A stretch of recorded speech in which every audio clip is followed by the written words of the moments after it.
Est-ce que tu dois être un freelance ou une agence? C'est ce que je vais te présenter dans cette vidéo parce qu'il y a réellement un intérêt et tu te dois d'être au courant et de savoir et de réfléchir pourquoi tu devrais soit être ou rester en tant que freelance ou réfléchir à soit construire ou à switcher en tant qu'agence réellement. Donc c'est Yacine de Snapeo, comme tu le sais, j'ai mon agence dédiée exclusivement à la publicité sur Snapchat Ads et je suis passé par là, donc c'est pour ça que je te fais aujourd'hui cette vidéo pour te partager mon expérience, mon retour et voilà ce que j'ai vécu, ce que j'ai pu mettre en place et l'avant-après, le pourquoi. Donc avant d'attaquer tout ça, n'hésite pas à liker et t'abonner à cette chaîne YouTube. Moi ça m'aidera et ça me donnera beaucoup de feedback, de force et ça permettra en fait de faire partager cette vidéo à d'autres personnes qui sont peut-être dans ta situation, même la partager, etc. Et concernant l'agence Snapeo, tu as tout en description si besoin. Donc comme tu le sais, j'ai l'agence, comme je viens de te dire, Snapeo qui est dédiée exclusivement à la publicité Snapchat Ads. Donc je suis la première agence, j'ai monté la première agence française réellement dédiée exclusivement à Snapchat Ads. Et avant de faire ça, je ne l'ai pas fait par hasard, j'en suis pas arrivé là par hasard à avoir Snapeo, etc., à construire tout ça, à arriver à faire du Snapchat Ads exclusivement, etc.,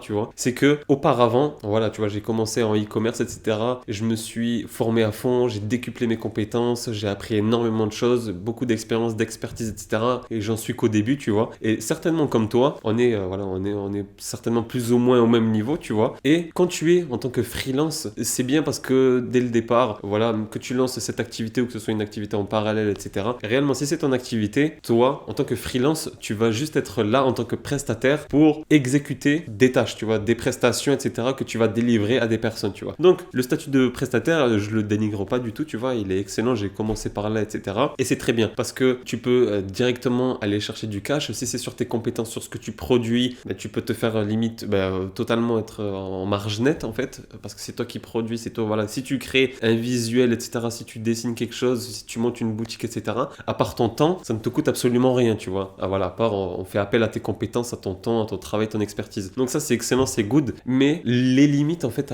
au travail, à l'activité d'être freelance, c'est que tu ne vas pas pouvoir accumuler des projets, que ton temps est encore corrélé à l'argent et que voilà, ton temps est limité. Tu ne pourras pas te décupler, tu ne pourras pas prendre des projets illimités. Si tu veux garder un certain niveau de qualité, tu seras forcément limité par le temps, par ton énergie, par tout ça, tu vois. Donc pour se faire les armes, se faire même du réseau, etc., commencer à délivrer, commencer à être une petite référence, avoir des contrats régulièrement, être en partenariat avec des personnes qui te délèguent à chaque fois régulièrement certaines tâches, ça c'est excellent, mais il y a la vision aussi agence. Et elle est toute là la différence. Et c'est pour ça que je te fais cette vidéo. C'est que freelance, c'est bien au début, mais au bout d'un moment, si tu veux viser beaucoup plus long terme, si tu veux construire quelque chose de beaucoup plus solide, et le plus important réellement, c'est quelque chose qui tourne sans toi. C'est-à-dire que si tu tombes malade, tu es freelance, tu tombes malade, imagine tu tombes vraiment malade, je te parle pas d'un jour ou deux, tu tombes malade une semaine et demie, je te le souhaite pas, mais tu as compris que tu es limite quasiment off, ou que tu puisses quasiment pas travailler, tu vois. Si tu es freelance, là, les clients, allô, c'est quoi, il se passe quoi, tu fais quoi, où est-ce que ça en est, tu m'avais dit telle deadline, malade ou pas malade, là, c'est le business. Il y en a, ils vont être très gentils, très compréhensifs, ils vont dire c'est pas grave, il n'y a pas de souci, on décale et tout, mais il y en a, ils s'en foutent. Donc, il faut que tu puisses, te backup, être vraiment safe par rapport à ton activité et faire attention à ça. Et là, le côté agence intervient parce que c'est là que tu vas pouvoir créer quelque chose, créer, une image, créer une agence, créer quelque chose qui est décorrélé de ta personne, mais qui est toujours lié, mais qui est quand même décorrélé, et que par la suite, l'objectif, ça va être d'avoir une équipe qui travaille avec toi, de pouvoir transférer tes connaissances, de pouvoir avoir des personnes qui peuvent travailler avec toi. Ça arrive à quel but? Au but qu'on a chacun 24 heures. Si tu fais travailler quelqu'un en plus avec toi, que tu délègues à quelqu'un d'autre, que tu démultiplies les tâches, etc., tu as 24 heures. Si tu as deux personnes, tu as 24 heures x 3. Tes 24 heures, c'est 24 heures et les 24 heures du troisième, tu vois. Et là, tu as une force de frappe beaucoup plus grande, tu peux prendre beaucoup plus de projets, tu peux déléguer beaucoup plus, tu peux délivrer beaucoup plus vite et tu construis quelque chose aussi, tu vois, de solide, etc. Mais surtout que tu peux capitaliser sur ça, c'est-à-dire que tu crées une agence, c'est beaucoup plus sérieux, tu peux aller chercher des plus gros clients, tu aussi,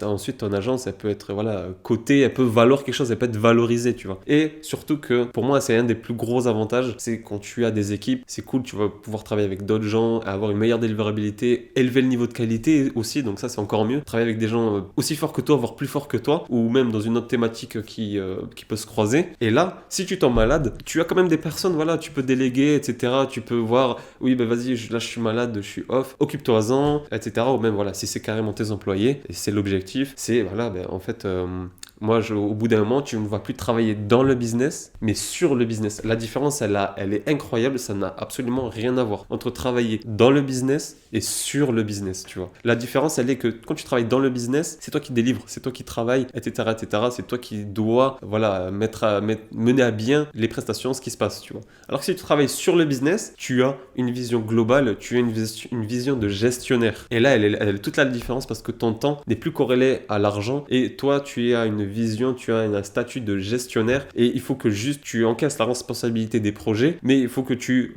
voilà, cadres tout ça pour que tout ça soit mené à bien, tu vois. Et elle est là, la grosse différence, et c'est là le gros avantage de l'agence, c'est que tu capitalises dessus, c'est quelque chose qui se valorise, c'est quelque chose qui se décorrèle de ton temps, l'argent et le temps, c'est quelque chose où tu vas pouvoir faire grossir avec des équipes, des partenaires, etc., etc. Et la différence, elle est là, c'est que ça n'a absolument plus rien à voir en tant que petit freelance et quelqu'un qui a une vision beaucoup plus grande, qui a son agence, qui ensuite pourra tourner limite en automatique, que tu vas pouvoir déléguer, etc., etc. Et quand tu seras malade, c'est pour moi le point numéro 1 primordial, c'est que c'est valorisable. Et si tu es malade, ça tourne quand même et tu n'es plus, voilà, en tant que freelance ou en tant en fait un peu une vision limitée que limite une vision d'étudiant qui veut faire un peu d'argent de poche ou le petit freelance qui essaie de se débrouiller 1000, 2000, 1005 par mois, 2005. Non, là tu vas essayer de construire quelque chose de gros, de fou. Et elle est là, la différence, elle est incroyable. Donc moi, en vrai, je te motiverai à avoir de gros projets, même dans la vie en général, tu vois,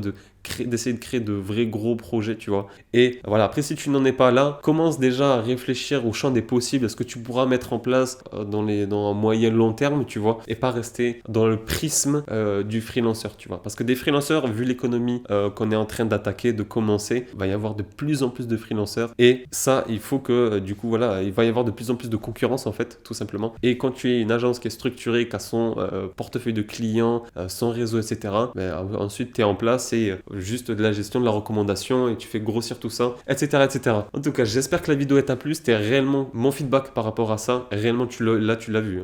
L'avant-après, la différence, c'est le jour et la nuit. Les deux ont des points positifs, vraiment, vraiment de très gros points positifs. Mais on voit qu'on est vite limité en tant que freelance, etc. Donc, réfléchis bien à ça. N'hésite pas à me dire en commentaire voilà, ce que tu comptes faire toi prochainement, du coup, par rapport à ça. Et en tout cas, à me liker cette vidéo, à t'abonner à la chaîne YouTube. Ça, voilà, ça permettra de pousser la chaîne et de me montrer que ce genre de contenu te plaît. En tout cas, je te remercie de l'avoir vu jusqu'ici et on se dit à très vite. C'était Yacine. Ciao, ciao.